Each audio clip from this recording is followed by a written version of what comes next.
예, 여러분 안녕하십니까? 빠박쌤이에요. 자, 이번에는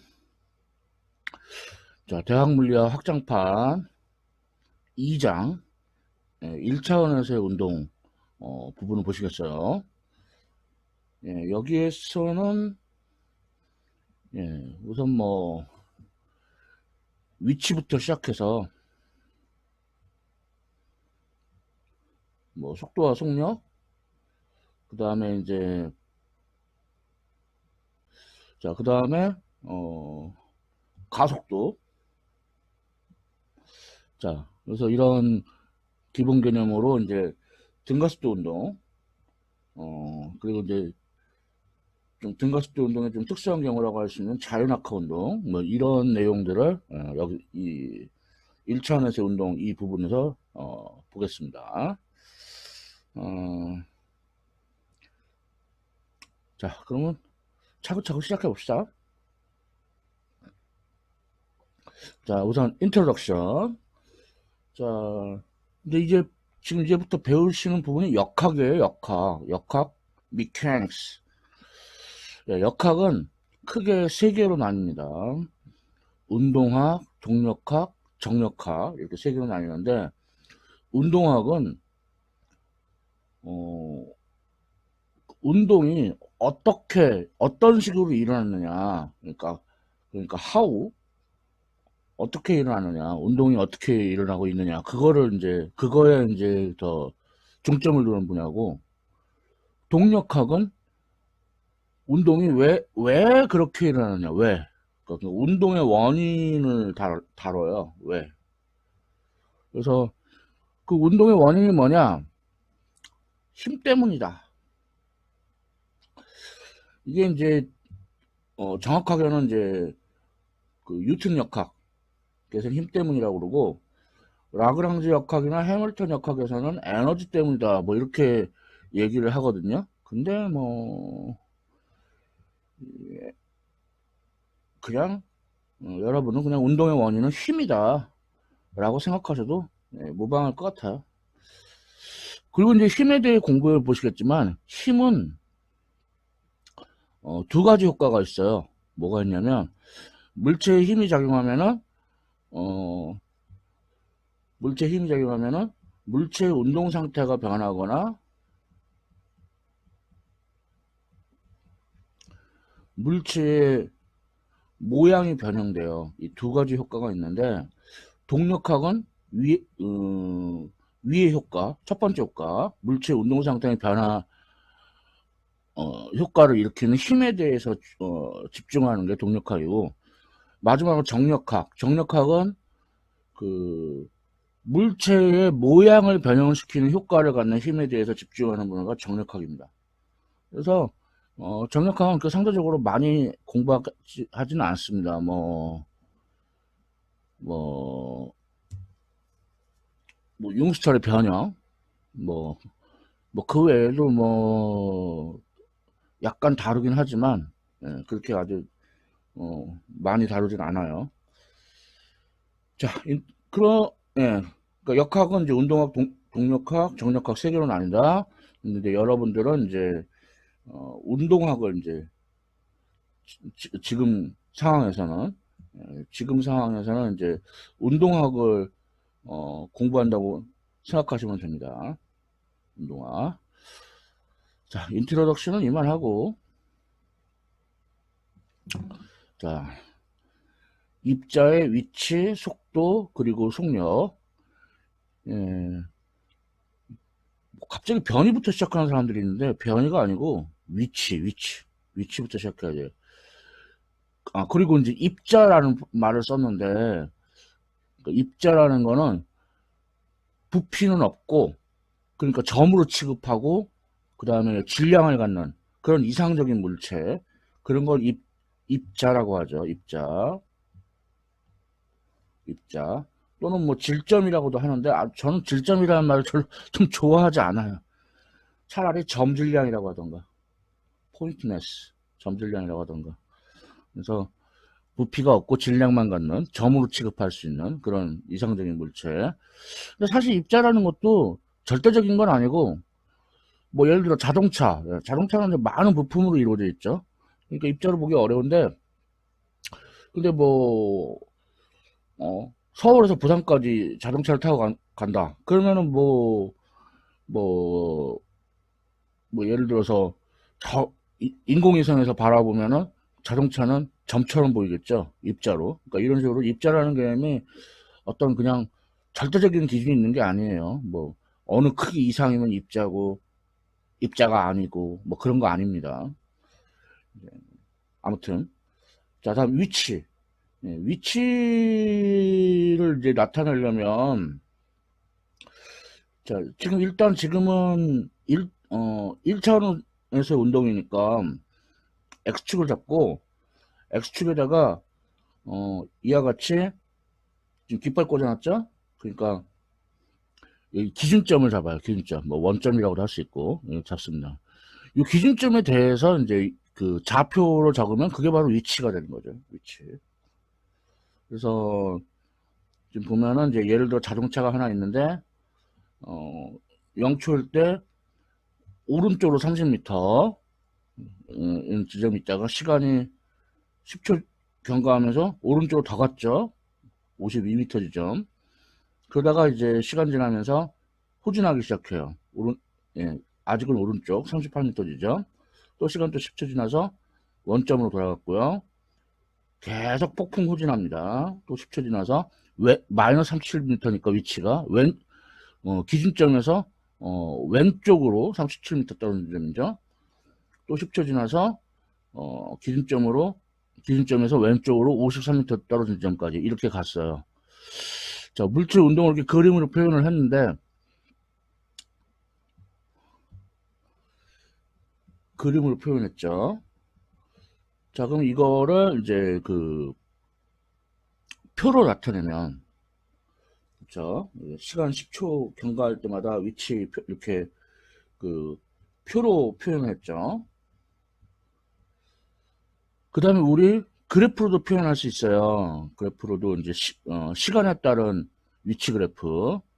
그러니까 그래서 이제 각각 지금 데이터가 6개니까 6개의 점으로 이렇게 나타낼 수가 있죠.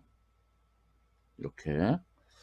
그 다음에 실제 데이터는 10초 간격으로 측정된 거지만 그 중간에 그냥 대략 뭐 스무스하게 이렇게 움직인다고 생각하고 어떻게 보면 예상이죠. 정확한 건 아니고. 그래서 선을 그어요. 이렇게 이와 같이 그래프로도 표현할 수 있죠. 자, 이렇게 운동을 표현하는 여러 가지 방법이 있습니다. 그림, 표, 그래프 이렇게 여러 가지가 있는데 자, 그럼 궁극적으로는 어떤 방법으로 표현하고 싶을까요? 그럼 아마 많은 학생들이 그래프 그럴 거예요. 그러니까 요 셋 중에 하나, 그림, 표, 그래프 셋 중에 하나. 빠박사는 사악해요. 셋 중에 하나 아니고요. 또 다른 새로운 함수로 표현하는 것이 궁극적인 목표라고 할 수가 있어요. 함수로 표현하는 게. 뭐. 자, 위치 봤고요. 자, 그래서 지금 이 자동차 보면은 앞으로 가다가 이제 폭풍 후진하다가 막 이런단 말이에요. 그래서 이렇게 운동을 했는데 그럼 얼마나 운동을 했느냐? 이럴 때 중간 과정을 따지지 않고 그 출발점과 도착점만 따져가지고 그러니까 다시 말해서 나중 위치 빼기 처음 위치 이렇게 나중 위치 빼기 처음 위치 이렇게 해서 계산하는 걸 변이라고 그래요. 변이. 따라서 이제 변이는 양수, 영, 음수가 될 수 있습니다.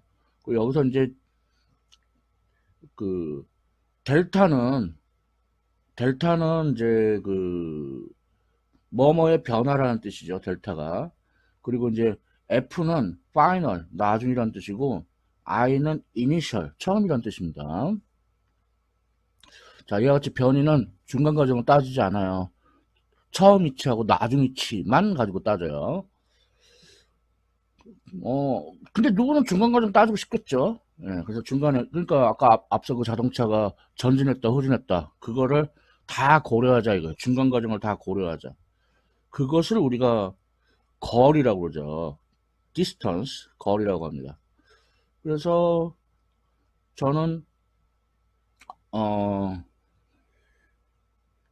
distance, 거리는 변이의 절대값의 합이다라는 좀 묘한 식을 제시를 했어요. 제가 이게 왜 이렇게 썼는지는 이제 조만간 밝혀집니다.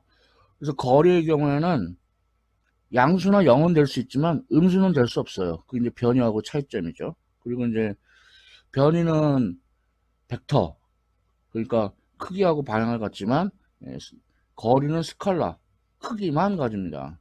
예. 그래서 변이하고 거리가 일반적으로 크기가 같지 않아요. 일반적으로 변이보다는 그러니까 변이하고 거리가 같거나 아니면은 이제 거리가 더 크거나 이래요. 거리가 더 작은 경우는 있을 수 없어요. 거리가 더. 자, 입자가 얼마나 운동했느냐 두 가지 관점, 변이와 거리가 있다. 자, 그 다음에 그러면은 이제 다음은 물체가 얼마나 빠르게 운동하느냐.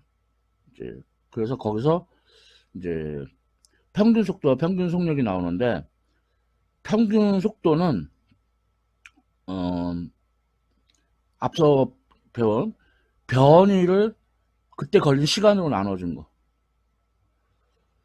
보면은 뭐 이런 말들이 있어요.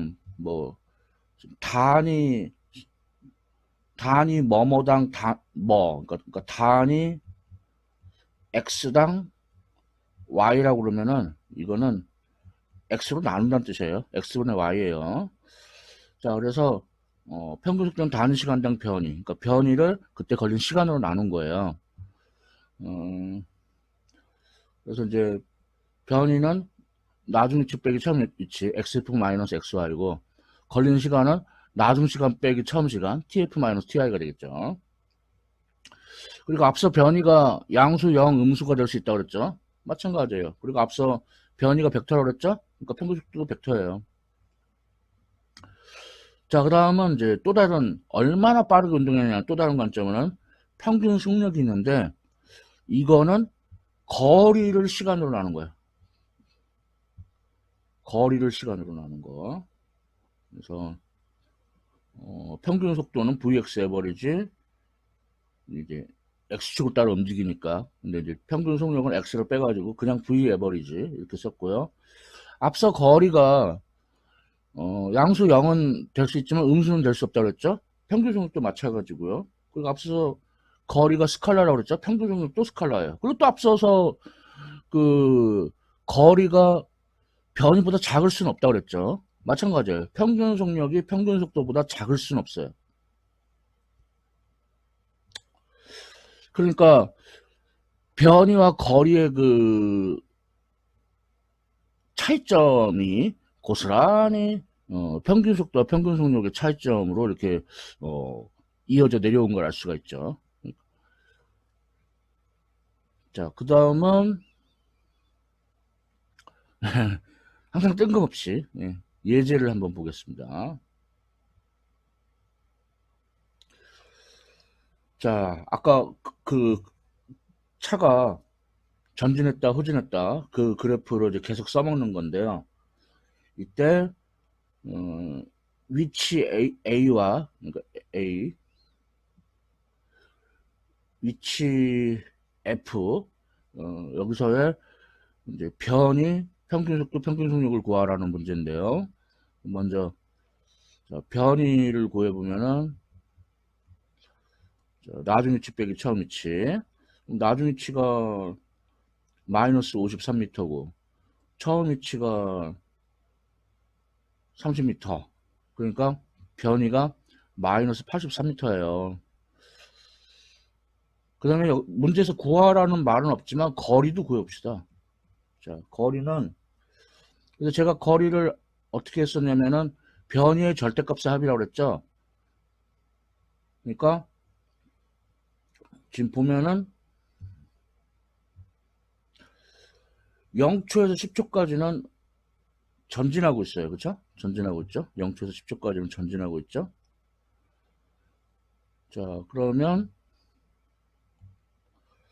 얼마, 그때 변이가 얼마냐면은, 어, 52 빼기 30, 그 절대값 취하고요. 그러니까 이게 그 0초에서 10초까지죠. 그 다음에 이제 10초 지나서 50초까지는 이렇게 후진하고 있어요. 그쵸? 그럼 이때도 이제 우선 변이를 구해봅시다. 그러니까 나중값이 나중 위치가 마이너스 53m, 그 다음에 점 B 처음 위치가 52m. 여기다 절대값을 취하라 이거예요. 여기다가 절대값을 취해서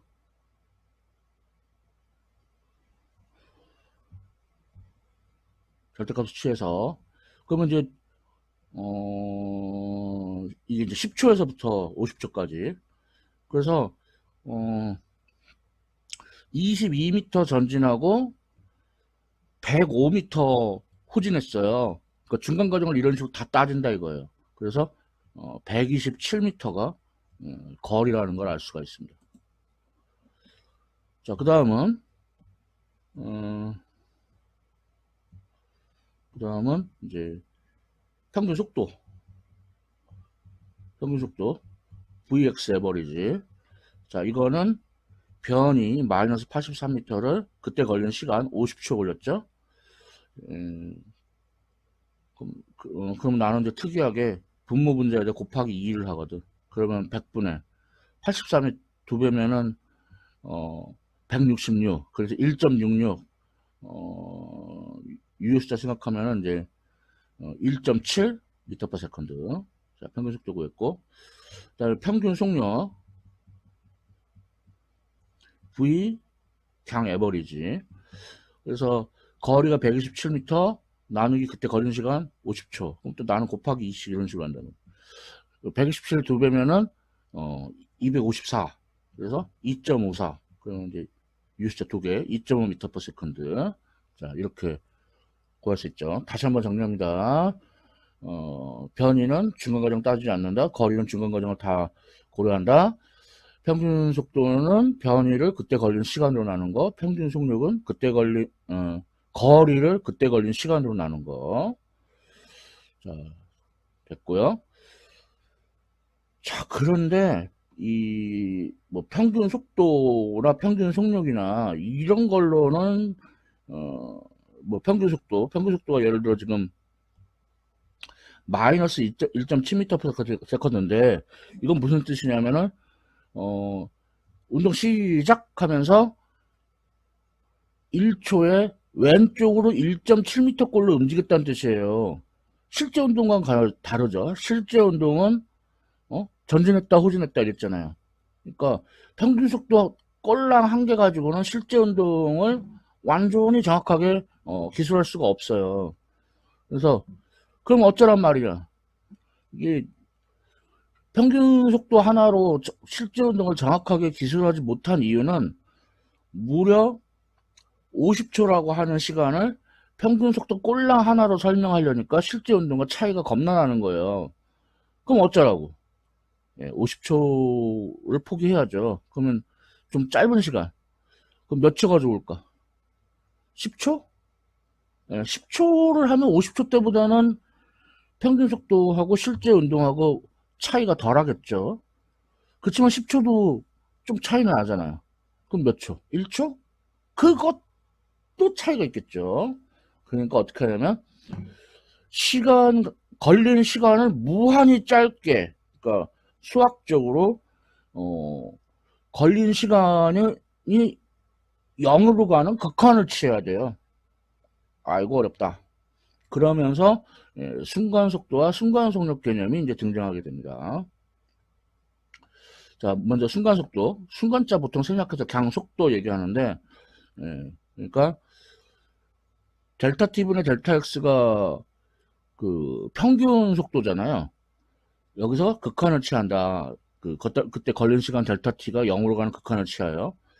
그러면 이제 이거를 순간속도, 그럼 vx 에버리지가 아니고 에버리지 떨어 나가고 그냥 vx 이렇게. 근데 이렇게 쓰면은 좀 뭔가 극한 기호의 분모부재 델타에 뭔가 어? 좀 복잡하게 보이죠. 그래서 어떻게 하냐면은 요거를 델타를 흉내내 가지고 이제 d로 쓰죠. 그래서 dt분의 dx 이렇게 씁니다. 이렇게 쓰고 얘를 뭐라고 읽냐면 dt분의 dx. 아니 그거를 또 다르게 뭐라고 읽냐면 x를 t에 대해 미분했다라고 얘기합니다. t에 대해 미분했다. 위치를 시간에서 미분하면 속도가 얻어져요. 그 다음에 xt 그래프, 우리 이제 앞서 봤던 그 시간에 따른 위치 그래프. 여기서 그 아까 점 A하고 점 F, 그러니까 이때 50초에 걸쳐서 평균 속도하고 평균 속력을 구하는 예제를 봤었잖아요. 이때 이 두 점을 연결하는 이 직선의 기울기를 구해보면은 평균 속도하고 같아요. 그러니까 xt, 그러니까 시간에 따른 위치 그래프에서 두 점을 지나는 직선의 기울기는 평균 속도가 같다. 이걸 알 수가 있고요. 만일에 이제 시간이 지금 50초인데 50초는 너무 길다고 했잖아요. 그럼 10초로 해. 그럼 10초로 하면은 여기 이때 이 두 점을 연결하는 직선의 기울기는 10초 동안의 평균 속도에 해당되겠죠.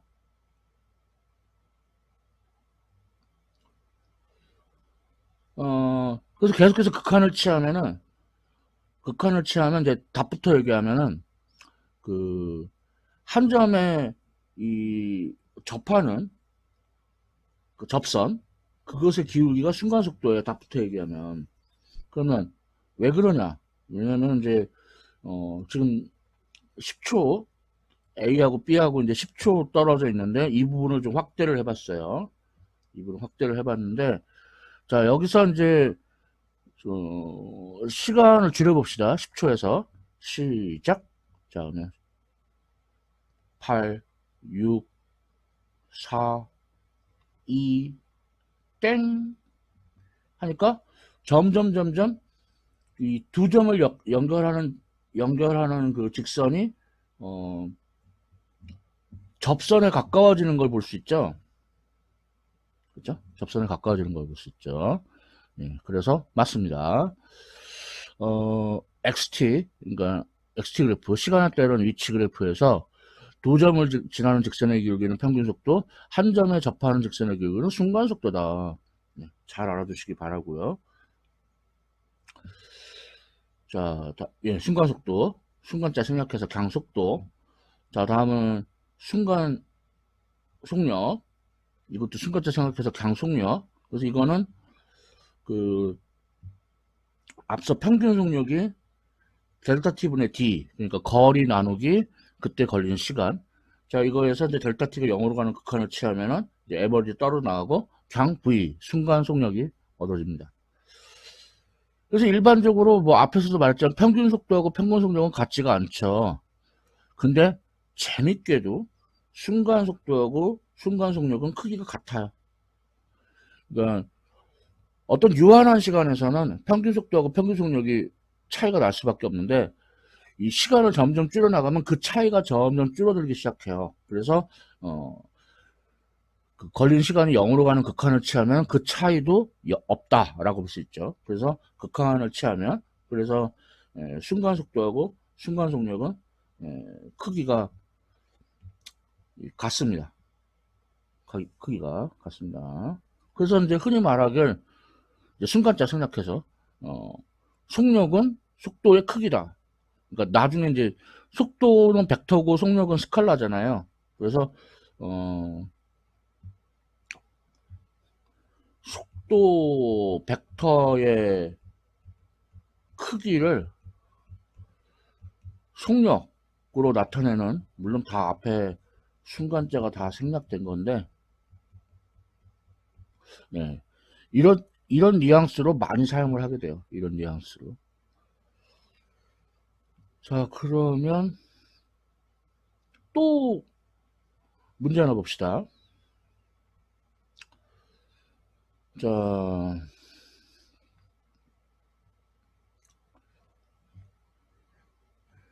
위치 x가 시간 t에 대해서 마이너스 4t 더하기 2t의 제곱 이런 식으로 주어져 있어요. 그러면 우리 알죠? 그래프 그 x는 마이너스 4t 더하기 2t 제곱이니까 뭐 예를 들어